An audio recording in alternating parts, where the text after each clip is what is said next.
Hoje eu vou contar um pouco sobre a minha trajetória na religião Testemunho de Jeová. Eu fui membro da religião por 12 anos, de 2008 até 2020, oficialmente, ok? E resolvi contar um pouco sobre esse período e qual foi o motivo de sair da religião. Eu comecei estudando a Bíblia com 16 anos, de 2008, através de uma pessoa que evangelizava de casa em casa, e foi a partir daí que eu fui conhecendo a religião. Sempre fui uma pessoa tranquila, uma pessoa espiritual, apesar de nunca ter seguido religião. Eu comecei a frequentar a religião, gostar, achar interessante, e acabei me envolvendo realmente com a religião, porque quando você inicia nos estudos, começa a frequentar a religião ela vai muito para cima de você para te prender, né? As pessoas te tratam muito bem, te tratam feito um rei, você é muito bem recebido, os estudos da Bíblia básico vai começando a fazer sentido, você não conhece nada. Então para mim foi muito rápido.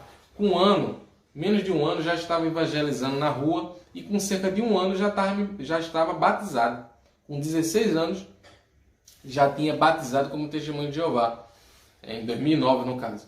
Então, esse período todo, de 2008 até 2020, eu sempre fui uma pessoa muito esforçada da religião, fiz vários trabalhos de pregação, cheguei a ser servo ministerial, trabalhei em congregação de línguas de sinais. Então, me dediquei bastante.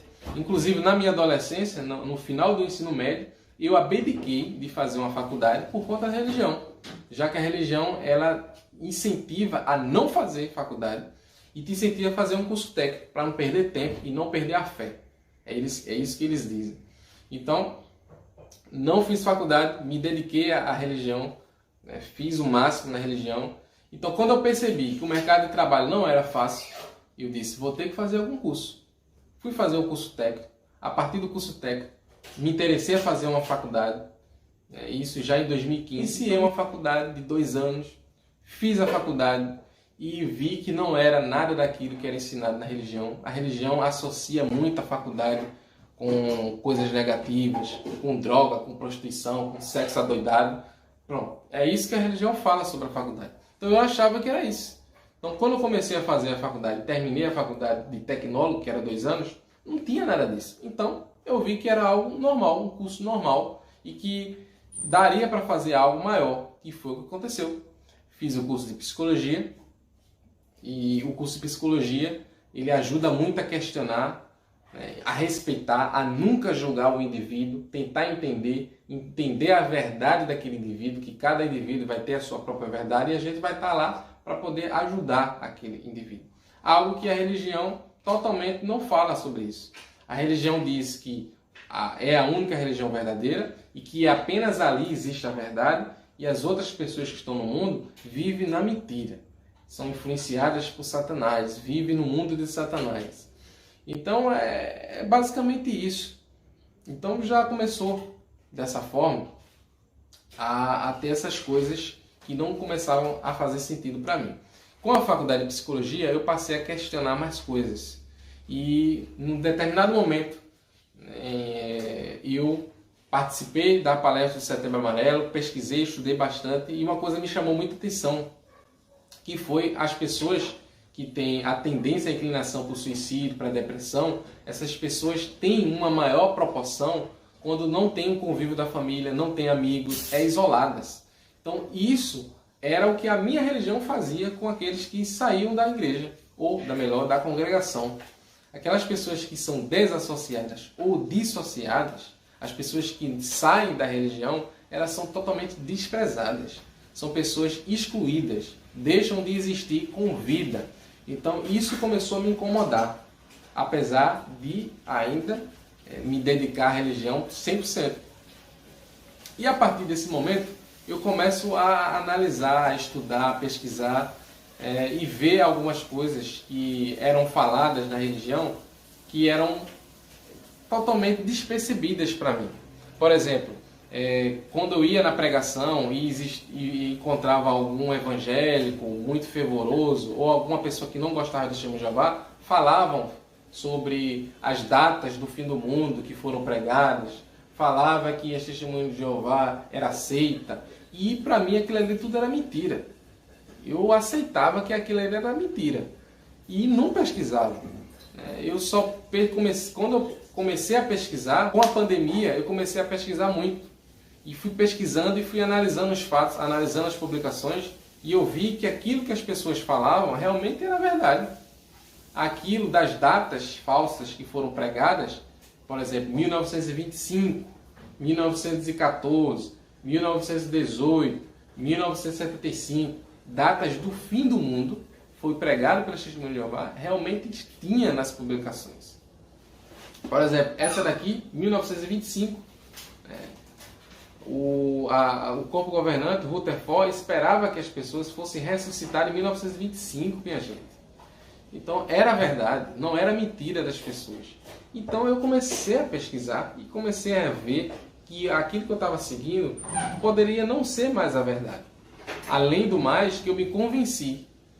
Quando o corpo governante, em 2017, ele faz a revista Sentinela, dizendo que não tinha revelação de Deus, não recebia nenhum tipo de revelação de Deus, e que eram homens normais, como nós. Então, se é homens normais, eles são passíveis de ser questionados. E foi isso que aconteceu. Eu comecei a questionar. O que ele falava, eu analisava com a Bíblia, analisava se aquilo ali realmente fazia sentido ou não. E muitas coisas não faziam sentido. Muitas coisas não eram inverdades. E eu percebi que a minha fé estava sendo baseada nas publicações, na revista. Não era baseada em Deus, baseada na Bíblia. Era baseada na revista. Eu tinha que acreditar naquele artigo e esperar que o próximo artigo, daqui a 1 ano, 2 anos, iria alterar aquilo que eu acreditava e eu deveria aceitar. Não poderia questionar. Foram essas coisas que foram eu passar a ficar um pouco cético de algumas coisas. E isso me incomodar bastante. Incomodar muito. Não tinha como pregar algo que daqui a 5 anos pode ser alterado. Como a questão do transplante de órgão que matou, ou melhor, pessoas morreram porque era canibalismo. A religião considerava o transplante de órgão canibalismo até os anos 70. E pessoas morreram porque não puderam fazer transplante de órgão. E depois dos anos 70, a religião disse que era algo de consciência. Pode fazer quem quiser.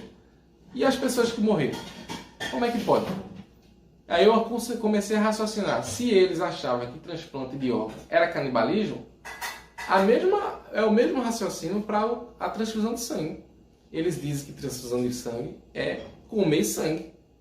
E transplante de órgão era comer o órgão. Transplante de órgão, liberado. Transfusão de sangue, permanece. Ou seja, será que algum dia eles vão dizer assim, transfusão de sangue agora é consciência? E as pessoas que morreram? Qual é a cara de pau que eu vou ter de falar para as pessoas, isso aqui mudou agora? Não faz sentido. Então era isso que estava acontecendo. Eu estava sendo seguidor de homens e não seguidor da palavra de Deus. Isso foi me incomodando. Chegou 2020. 2020 foi um ano muito importante. Porque foi um ano que teve a pandemia e vi a possibilidade de realmente, de fato, sair da religião. O que me impedia naquela ocasião era a minha esposa, que eu achava que ela ia ficar incomodada e ia criar uma relação muito difícil. Também ficava pensando nas amizades que foram criadas naqueles 10 anos que eu tinha de religião, que nesses 10 anos eu abandonei os amigos da escola, os amigos da rua, abandonei, porque a religião incentiva você ter amizade no salão apenas, e foi isso que eu fiz. Desprezei os amigos dos vizinhos, desprezei o pessoal da escola, desprezei o pessoal da faculdade, para ter amizade só com o pessoal do salão, para você ficar preso afetivamente lá. Tentei sair de uma forma que ficasse inativo. O que é inativo? É aquela pessoa que para de pregar, mas ela não é expulsa. Foi o que eu tentei. Mas o que acontece? Eu já estava numa situação tão difícil, tão delicada, né? Tinha pandemia, estresse, né, da pandemia, aquelas cobranças de relatório de hora. O relatório é onde preenche as horas de pregação. Com a pandemia, os irmãos estavam pregando, fazendo carta por telefone. Eu disse para mim mesmo, eu não vou pregar por telefone. Eu já trabalho com telefone 6 horas por dia, vou chegar em casa para poder ficar ligando para as pessoas, incomodando as pessoas. Já bastava ir nas casas das pessoas, que as pessoas nem querem atender, e ligar para as pessoas para poder falar da Bíblia, para que as pessoas vá para a minha religião. É um saco, né? Então eu disse, eu não vou fazer isso. Então eu vou fazer... O meu projeto era fazer pelo menos um carta. E acabei não fazendo, depois comecei a colocar a hora. Porque eles queriam a hora, ele não queria a hora. Eles não queriam saber se a pessoa estava bem, ele não queria saber como é que estava a pandemia, se alguém adoeceu. Ele não queria saber. Ele queria saber a hora, cadê o relatório? Era isso. Praticamente só ficou isso. E estou falando a minha experiência. Pode ser que você tenha uma experiência diferente. Essa é a minha. E eu estou falando o que aconteceu. Então foi basicamente isso. Acontecia essa cobrança. Essa cobrança era um saco. E a partir daí, como eu já não tinha mais a intenção de continuar, por vários motivos que eu já relatei aqui, a questão da desassociação, que traz uma carga muito complicada para as pessoas. Imagine eu que um psicólogo, estou lá fazendo meu atendimento, chega uma pessoa que é ex-membro da Testemunho de Jeová, está deprimida, tem inclinação para o suicídio, e essa pessoa, o pai não pode falar com ela, a mãe não fala com ela, o irmão e a irmã não falam com ela, os amigos que viveram a vida toda com ele não falam com ele porque não é mais do salão. Imagina aquele indivíduo. Qual é o trabalho que eu posso fazer com aquela pessoa que não tem uma rede de apoio nenhum? É muito difícil, minha gente. Isso é adoecedor. O meu trabalho de conclusão de curso, o meu TCC, foi falando justamente sobre isso.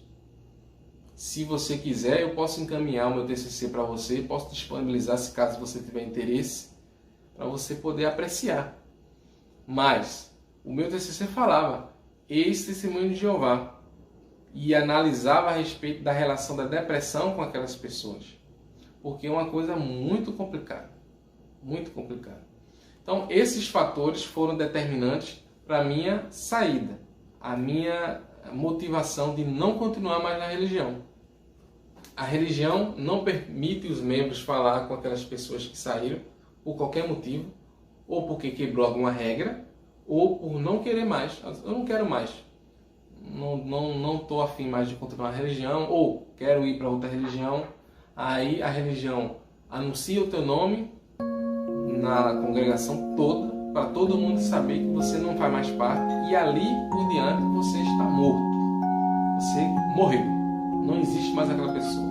Quando algum irmão for publicar uma foto e tiver você, aquele irmão passa apaga a tua cara, porque você deixou de existir. Você não existe até você votar. Se você votar, aí ressuscitou. É basicamente isso. Então foi isso que aconteceu. Essas coisas me fizeram refletir, questionar e ver que aquilo ali não dava mais para mim. Eu não poderia compartilhar isso, apoiar, estar na religião apoiando uma interpretação equivocada, porque essa interpretação é equivocada a respeito da desassociação e as outras coisas, feito o aniversário, que é uma interpretação equivocada, que na Bíblia não fala. Isso é uma interpretação, é algo de consciência e não a doutrina. Aniversário, sangue, transplante de órgão, militar, serviço militar. A Bíblia fala que Josué era militar, chefe do exército de Israel. Cornélio tornou-se cristão, era militar. Então as pessoas foram militares e continuaram servindo a Deus e eram militares. Hoje a religião proíbe o serviço militar. Proíbe. Não é questão de escolha. O sangue não é questão de escolha, é proibido. Ou seja, se você fizer, você é expulso. Você não pode fazer.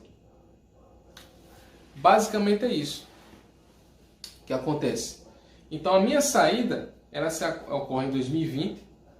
Tento sair de uma forma de ficar inativo, para que eu não pudesse perder essa relação com as pessoas, que apesar de não frequentar, eu não iria ter realmente amizade, porque todo convívio, amizade é convívio.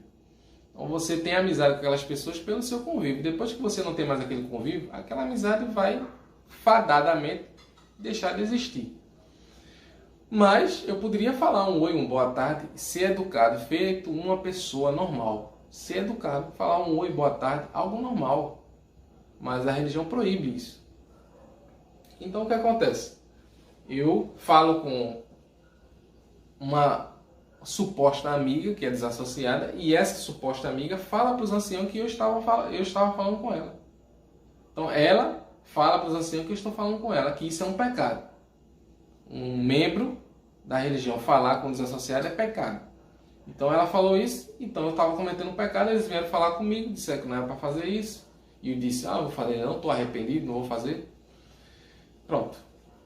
A partir daí, as pessoas, eu não estou frequentando mais a reunião, e algumas pessoas vêm perguntar sobre o que está acontecendo, aquela conversa, sabe?